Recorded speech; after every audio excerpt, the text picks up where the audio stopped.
আসসালামু আলাইকুম রহমতুল্লাহ, স্বাগত জানাচ্ছি তাওয়াফের নতুন একটি ভিডিওতে।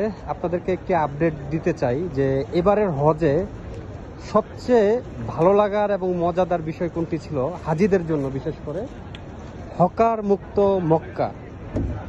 হকার বা রাস্তাঘাটে বসে যারা আপনার বিভিন্ন ধরনের ব্যবসা করে থাকে, অর্থাৎ কাপড়, তাসবি বা আপনার জায়নামাজ, আতর, এই ধরনের কোনো ব্যবসায়ীকে এবারের হজে এবং গতবারের হজেও দেখা যায় নাই।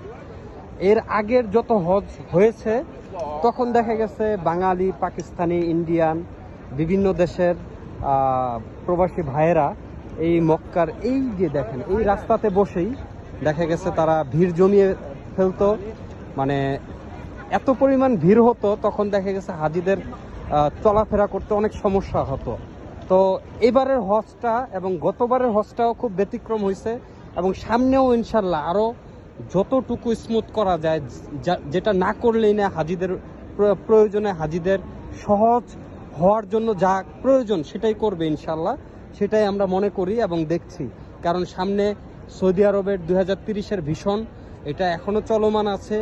2030 সালের যে ভিশন, এই ভিশনে অনেক কিছু পরিবর্তন ঘটবে। এই যে দেখছেন যে বিল্ডিংগুলো, ভবনগুলো, এগুলো একটাও থাকবে না, এই পুরাতন ভবন একটাও থাকবে না।